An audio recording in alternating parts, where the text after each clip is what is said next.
Kids dance on the street, we moving to the beat. Platform Africa, feel the rhythm in your feet. Sunshine in our eyes, colors in the skies. Platform Africa, every dream can rise. Platform Africa. Hello, my name is Key Gerald Howard, and this is Platform Africa. Today, my guest is one prominent person from West Africa, Ghana, to be precise. This person is a singer. This person is someone I look up to as far as his broadcasting skills. This person is a father. This person is also a husband. I'm talking about no other but Ghana's only Jon Germain. Good afternoon from your end, sir. How are you doing today? Good afternoon. I'm good. You? I'm fine. Thank you for asking. For those who do not know, the few people who do not know who Jon Germain is, can you let us know who you are, sir? Right. Okay. So, Jon Germain is a broadcaster, radio, TV presenter. I've been doing this for 20, 29 years, 28 years maybe. I'm a singer as well. I started off as the lead singer of UK rock band Green. That's possibly 35 years ago. And then, later on started on radio in Ghana at Choice FM. Back then, I think there were 3 radio stations in Accra, 3 or 4. We were one of them. Later moved on to Metro TV for the chance to host the longest and most successful entertainment TV show in Ghana's history. I got to host that show for 16 years, I think, maybe a little more. And I'm a businessman as well. I do a whole lot. So I guess basically that's it. Is there anything you don't do? Because it looks like you do everything. I was just talking to the gentleman who works with my company as a graphic designer. I was just showing him how to redesign a poster for an event we're putting together. And he wasn't getting the idea. I just sat behind my computer and I just did the design and sent it to him. He says, who did this? I said, I did. He said, is there anything you don't do? Right. That's interesting. Can you please tilt your camera a little bit? Because there you go. Thank you so much. Like this? That works perfectly. Good. Okay. Perfect. So, you just mentioned a program that you've been doing for over 30 years. What is that program and how did it all start? Okay, so the show I did for over 17 years is Aloyti. Oh, 17. I apologize. 17 years. But in total, the 30 years was in reference to me when I started singing the rock band in the UK. That was over 30 years ago. But for radio and television, in total, I've been doing it for 28 years, I think. So for most of the people in Ghana, Nigeria, and the rest of Africa, they know me for a television show called Aloyti, right, which aired on DSTV. So it was viewed by a lot of people in Africa. We got to do some amazing stuff. We got to interview some of the biggest people in the world. We got to interview Reverend Jesse Jackson. We got to interview the current president in Ghana. We got to interview Akon, Shaggy, former heavyweight champion Frank Bruno, Hugh Masakela. The list is endless. We got to do some amazing stuff on that show. So it totally blew up. Back then, people were not really, when I was hosting that show, people were not really willing to push boundaries. People were okay with just doing interviews with a few local celebrities, because it's usually very difficult to get somebody to agree to do an interview. True. And ready. I remember the times that I would sit at the airport because I had some major celebrities was coming. God, And I'll sit at the airport in my car for hours waiting to see if it's possible. Mm, Camera crew to catch an interview, So I did all that. And that's one thing about me. Anything I do, I need to, I always want a response. I don't want anybody saying, okay, it was good. Okay, it was okay. I always want, wow. true. So that's always push. So the names you just named as far as people you interview, that is for people who have not been following you for a long time. But I know because I remember running in front of my TV. I think it used to be around 6 or 7 p.m. on Saturdays, if I'm not mistaken. And like I told you before, I know for a fact that you one of the few Ghanaians who brought a twist and who brought more people when it comes to the entertainment industry as far as TV. Thank you very much. Yeah, most people sat in front of their TV because of Jon Germain. You make broadcasting come across as an easy thing. When me sitting on this end, I understand that it is not easy at all. And I feel like you don't get the credit you deserve for putting a lot into the media industry in Ghana.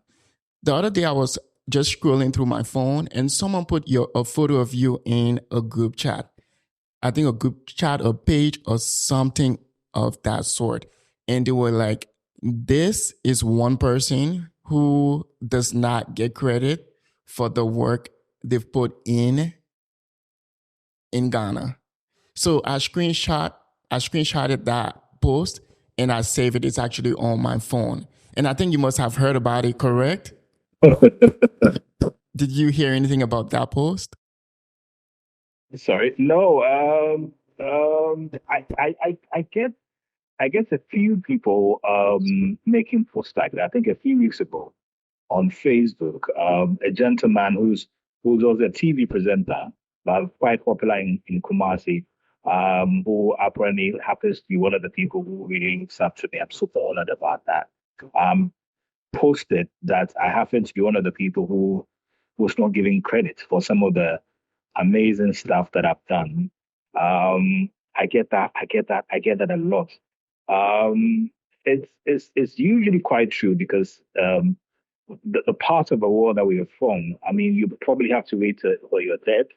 Then people start telling everybody that wow, this guy was this guy. People hardly give Credit? for credit True. due. So that's been one of the problems. But I I can always say that comments like you just gave about me and comments like other people give. I remember a woman walking to Metro TV to let me know that he's named his son Germaine because of me.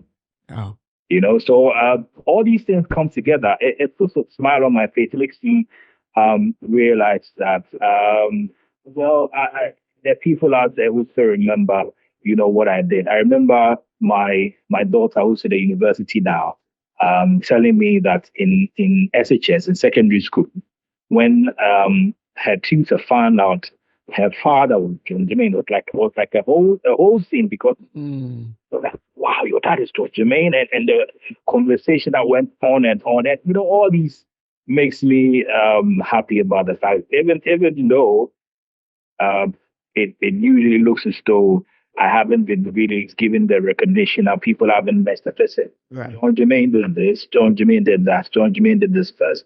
All these come together. It puts a smile on my face. I remember weeks ago I parked my car, so I was crossing the road because I wanted to buy sorry, I wanted to buy roasted plantain. Mm, And then the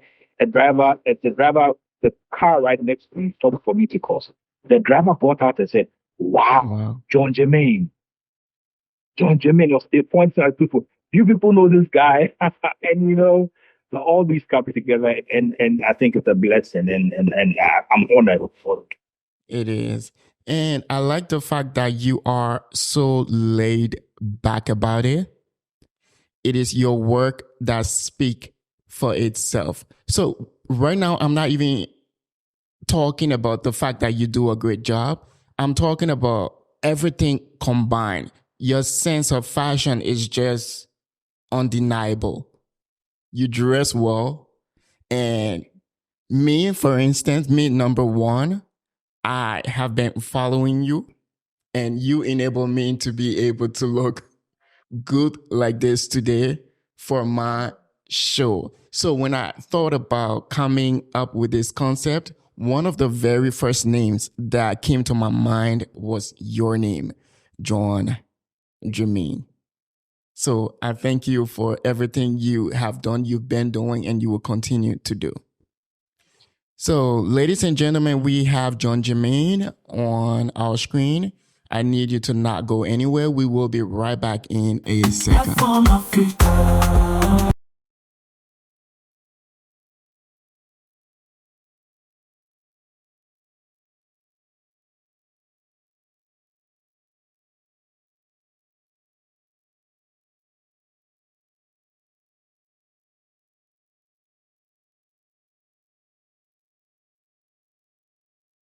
Platform Africa. Hello, welcome back to Platform Africa. My name is Key Gerald Howard. And again, we have Jon Germain from Ghana. So, Jon, a lot of people don't know much about your family. Not a lot of people. Some people don't know much about your family and what you do on a day-to-day basis. For us who really want to know Jon Germain on a deeper level, can you please tell us a little bit about that, your family, and what you do like from on a regular basis? When you wake up in the morning, what is your day like? Okay. Um, Probably 7 years ago, I decided I wanted to be the father who's always around. I wanted to spend some more time with my children. So I think it was around the time that I quit my TV show, and I at that time I'd been offered a job with consultant firm, finance consultant firm there in the UK. So I just do some work for them in Ghana, Nigeria, Liberia, and a few other countries. I thought I took time off television and radio. And well, I used to do a bit of radio around that time to focus on family. So um, I've been married for, I've been with my wife for, wow, it's been about 13 years, almost 14 years. Mm. We have three kids. Me and my wife have three kids. We have a 14-year-old. He's actually 14 tomorrow. Oh, please wish him happy birthday for us. I'll do that. 14-year-old son. I have a 7-year-old son and a 3-year-old daughter. My daughter, who's in the university, was from a previous relationship. And yeah, so usually my mornings, my kids are more attached to me than their mother. So in the morning, I'm the first person. Even when they're hungry, they don't go wake up their mom. They come with They come to you first. right there. Right. So yeah, if it's a weekday, they usually wake up quite early because traffic gets quite horrible around us. So I'm the one who usually wakes up quite early to get them to wake up. I'm the one for the two young ones, the 7 and the 3. They usually prefer I back them, and I wake up the teenager who wakes up usually quite quickly Mm-hmm. and gets to take their bath. I'm the one who usually dresses them up. Sometimes when I'm a bit stressed out, I'm able to convince them to let my wife do the dressing up and all that. So usually that's how my day is. If I don't have an early morning, I drive them to school. But if I have an early morning, I leave and then my wife will take them to school. That's usually my day. On days that probably one of the cars that mine or my wife is not working, I go with my wife, we drop them at school. My wife drops me at my office. And we usually, if my day is flexible, I usually pick them from school. So that's my day usually. But if I have a busy day, I'll probably leave them at school and go to work, and then possibly later call my wife to go pick them from school because I'm busy. Mm. Yeah, it's a great experience, being able to try to affect change in a life that you brought to this world, and to look at another human being and realize how much they look like you, act like you. Mm. God is wonderful. God is wonderful. So are you sure they look like you or they look like their mother? Because I'm sure that is some sort of debate. Because I get parents debating over stuff like that a lot. Their mother will tell you very, very blatantly that she's very upset about that. The kids don't look like it. I think one thing is, they took their mom skin tone. Okay. My wife is half Korean. Okay. So yeah, she's mixed race. So most of my kids are Mixed. my three kids with her. So they took the light set of the skin, but in terms of facial features, they look very much like me. And my wife gets upset like, hey, this is my daughter, the last one. How can a girl look like the dad? Right. Plays all the time. But yeah, it's cool to there. I can tell that you are a dad to your kids because even before we could get you here on this platform, you always say, "Oh, I'm with the kids. Once I have time, I will let you know." Yeah. Well, so we thank you again for taking time out of your busy schedule to be here. This means everything to us. Yeah, that's well. So, Jon Germain, I want us to get to one of the main purpose for which we have Platform Africa. Like I told you before, I have this burning desire to change the way that Westerners see the entire African continent. Nobody talks about the positive aspect of the entire continent. Nobody talks about our universities, our movie industry, our banking industry. Like none of those matters. It's all about the negative aspect, fraud, just anything negative you can think about. So I thought if I came up with this concept just to be able to have prominent people come on my platform and talk, depending on what country they're from, we can talk about that country and their profession. It will bring some light to the positive side. So from your standpoint, have you encountered any stereotype about Africa? Please let us know what your experience was. I'll tell you a story. Some years back, trying to remember how long ago exactly. It could be 7, 8, 9 years ago. I was in London.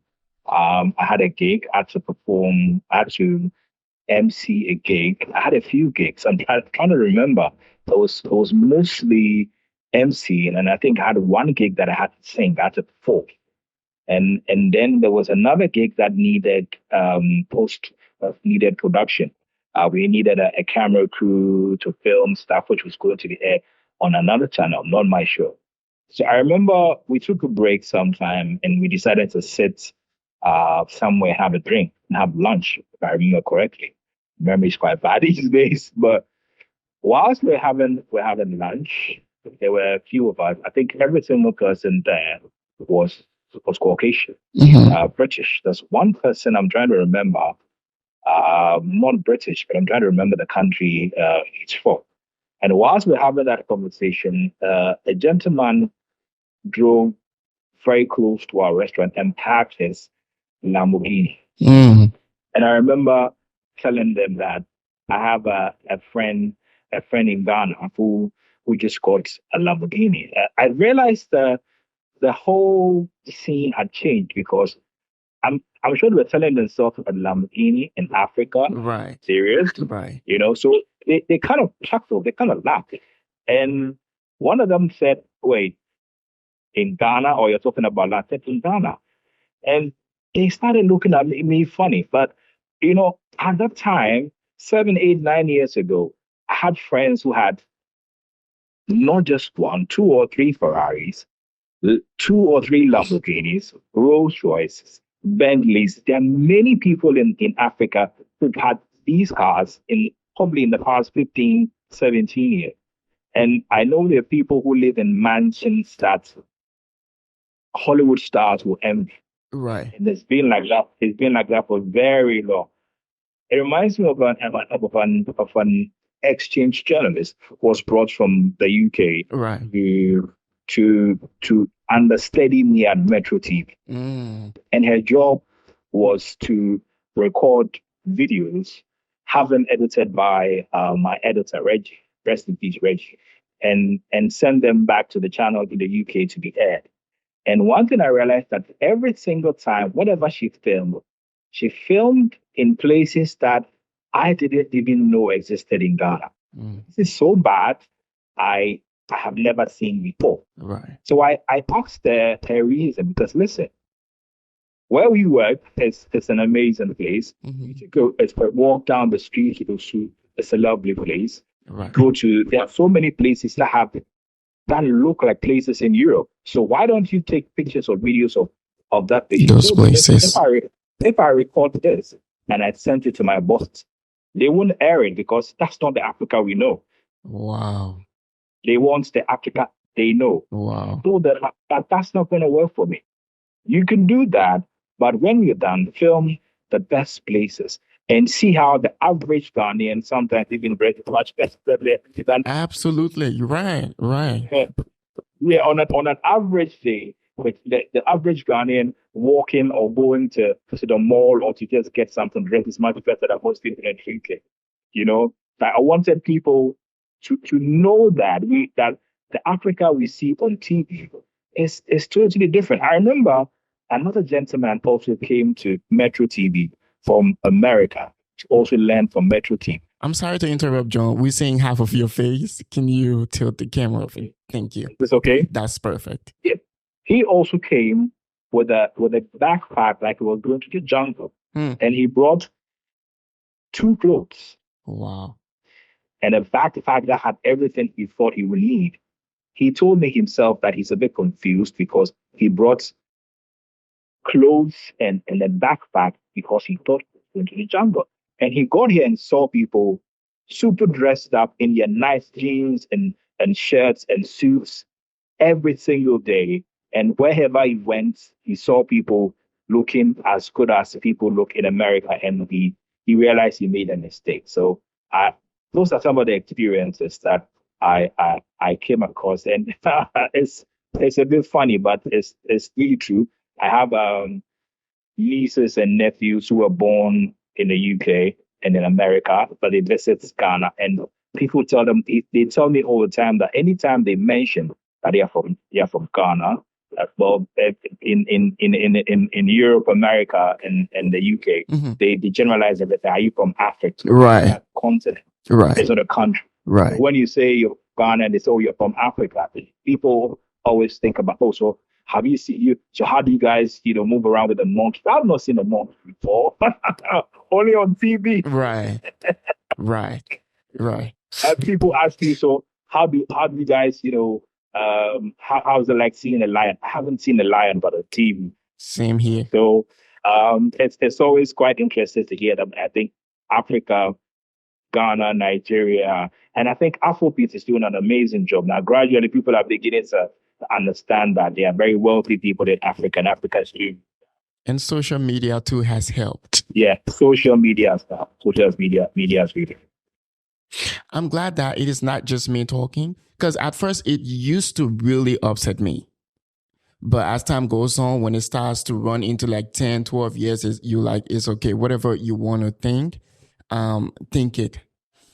So thanks for shining light and giving us your experience. So if you're watching, we're speaking to one of the most prominent broadcasters in Ghana. He's not only is a broadcaster, he is also a businessman. He's a dad.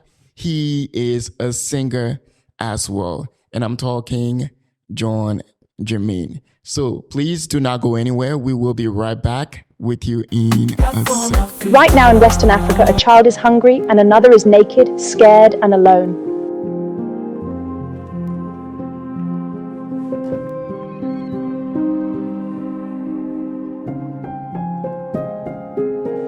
At Halcyon Liberia, we provide food, clothing, shelter, education, and medical care to heal their wounds.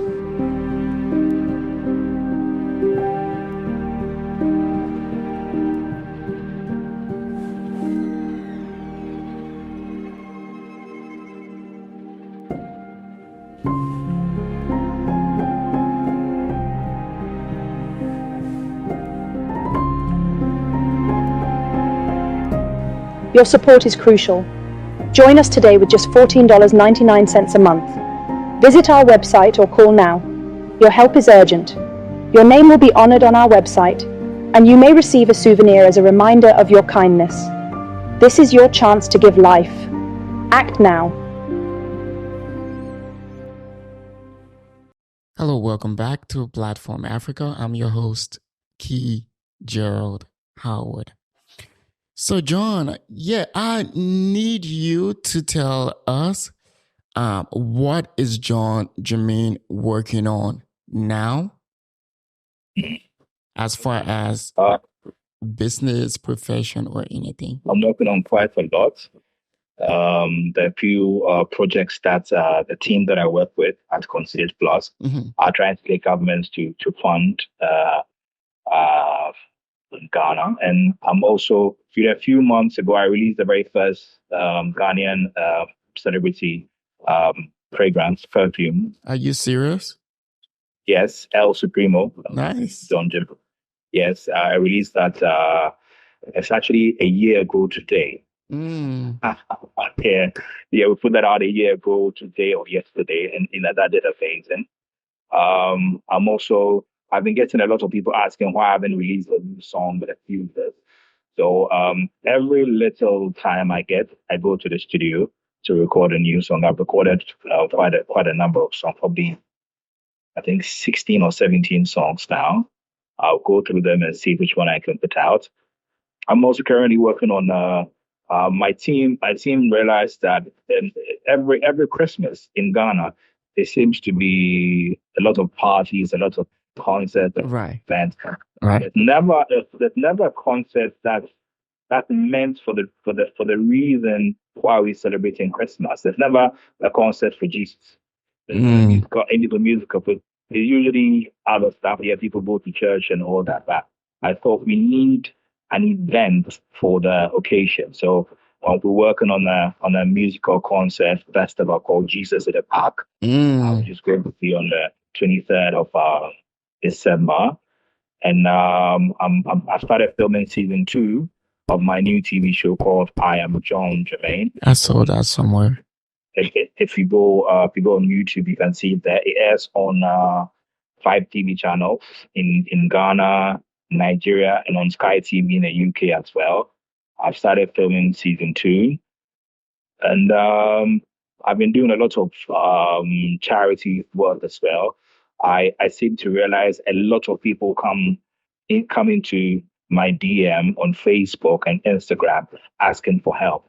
And I think if God blesses you with the opportunity to be able to help, you should help. Absolutely. I'm not rich, but I know people who are rich. So I definitely thought, I find ways to get people who have the money to start helping. So we've been doing that a lot.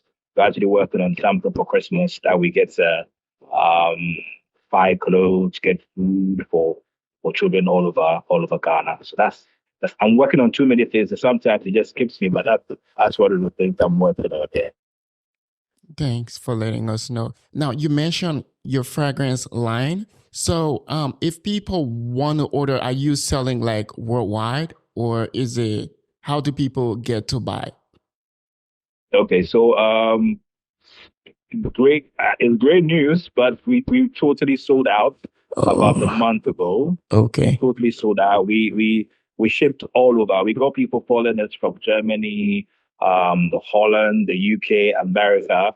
People falling to place orders when it was put out. I think the first 3 months we got so many orders, but about a month ago we totally ran out. But we're going to bring out the second stock before Christmas begins. So when Christmas is about to begin, we put all the information out, the same as for anybody who wants to get some in any part of the world. We can get it to you. But just look for it. It's called El Supremo Jon Germain.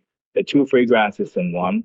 El Supremo Jon Germain, the original, it's a bit less stronger, so women seem to like it. And Okay. El Supremo in 10. Okay. The great part is it's made in Ghana, and we use some of the local herbs that can't be found anywhere else. So the big fashion brand can't have fragrance that smell like mine. Right. Yes, that's it. I remember meeting the former Ghanaian ambassador to India at the airport shell, and he said, "Hi, John." He gave me a hug, and I said, "Wait, that's my perfume." He said, "Yes." Hey, that was a great feeling. Oh wow. Good to know a lot of people, really loved it. So yeah, yeah. So what does Jon Germain have to do in order for you to feel fulfilled? Like, yes, I've done it. Wow, that's a good question. I sincerely haven't thought about that. I Anything I ever tried to do, I I made sure I did it really well. Right. With radio, when I got a chance to be on radio, I was in the library and I told Tommy and I'm person, I can do this. I've DJed before in London and I can do this. And he gave me an opportunity. And months after, I was hosting a show on Choice FM. And months after, I was on City FM. And the graphic show is called my show, the biggest radio show. Same to do with television. I just told myself, listen, I saw Smash TV and I told myself, I think I can host this show better. Not because I'm arrogant, but just because there's something in me that told me that I think I can do this really well. So same process, I told the programs manager at Metro TV. She introduced Kristen Michaels. She introduced me to Talal Fatal. Our first few meetings didn't go too well, but he saw that I had a fire that's that needed to allow to burn. So I got an opportunity, started doing Smash TV, and I started doing things totally different. Absolutely. I'm a witness. I remember there was a day I arrived at work. I was told there was a meeting held at Metro because a few people there wanted me sacked because I'm changing how entertainment TV shows are in Ghana. But Talal called me and said, listen, this is what happened. People don't seem to understand what you do. Right. So generally, when people don't understand it, they don't like it. So people think entertainment TV show hosts are supposed to talk this way, look this way, and this is what entertainment is supposed to be. And I told him, no, we are going to change. He said, yes, I'm going to give you a chance to do it. And within months, Smash TV became the biggest thing on TV. Right. We got a sponsor with Tigo, which was Mobitel then. So you talked about we were at the point where you said you got sponsorship from Tigo.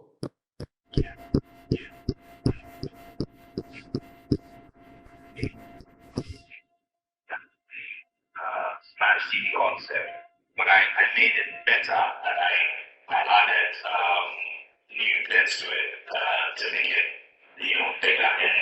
And every now and then I'll come up with a great idea and I think, right, Joe, and then we'll do it and everybody will talk about it. So I think for being somebody who's a bit of a perfectionist, I'm always thinking I can pick myself. I remember when I recorded my song in my head, and I went to the studio to take a listen after the mix and master, the final version. And after listening to it with other musicians such as Jeff Kwesi Matini, was in KY Studio, and a few other, and everybody get like, wow. And I told myself, I could have done better. I'm like, are you serious? I always want everything to be really perfect. So I always push myself and always look for new things to do and to do better. Your question about what thing that needs to be done for me to say, yeah, you fulfill. yes, I've done it. I mean, probably 10 years ago, I wanted American to interview me. One of my biggest dreams was to have to go on a show with American because one of the people who inspires me. Yes, I really wanted to have him be on the show, but he passed away, so that's not going to happen for me. I take every day as a person. I take every event, everything that is happening in my life as a person. In fact, that I was an opportunity to do something that many people can do very well as well to something that a lot of people want to do, but I got the opportunity and God gave me the chance to be able to do that. What I did, that's a blessing. That's a blessing. But that for me, I'm fine. I mean, I listen to you. You talk about it gives me goosebumps. I see people post events that people that don't know the name where talk about me with so much passion. I'm thankful that I think it's a blessing for that. I'm fine. Well, you heard it from the horse's own mouth. Thank you so much, Jon Germain. I wanted to say this before I let you go. You are a trend setter.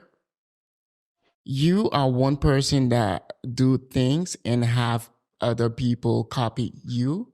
I'm speaking as far as how you brought light and a twist, a positive twist to television in Ghana.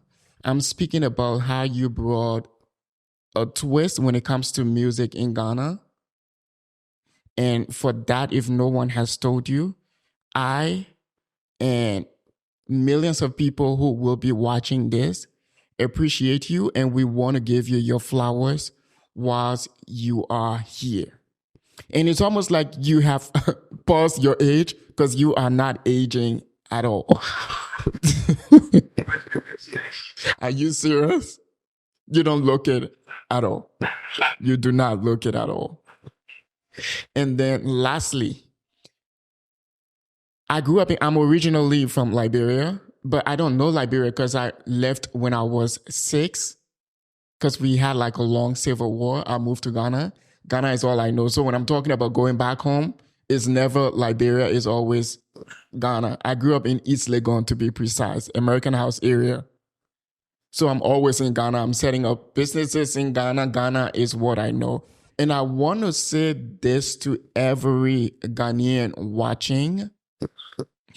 Every Ghanaian that I came across, that I crossed path with, is the reason why I am who I am today.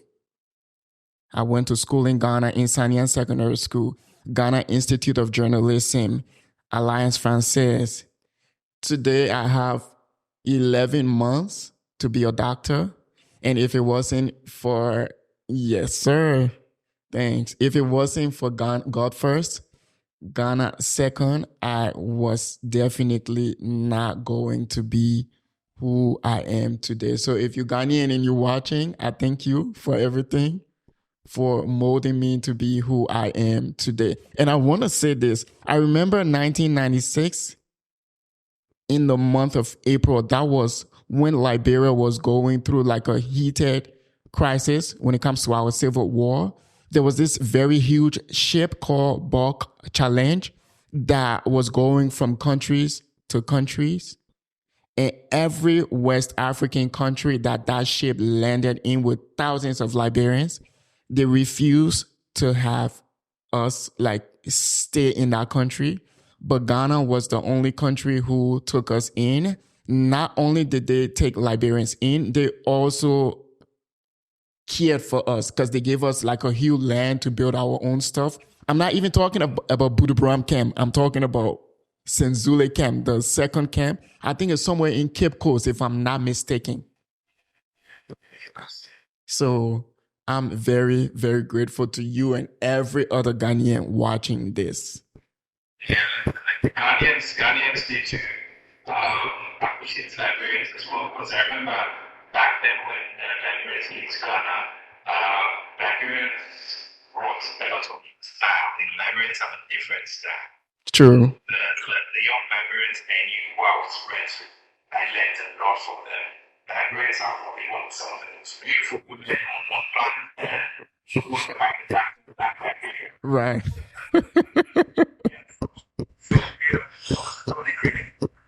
Some of my best friends still are Liberians. So yeah, I think it was a great experience for both countries. Okay. Thank you so much again. And on that note, we end it here. We thank you for your time. I thank you for your patience, your tolerance. And we are very very grateful. Ladies and gentlemen, that was Jon Germain all the way from Accra, Ghana. Thank you, sir, and enjoy the rest of your day. You too. Bye for now.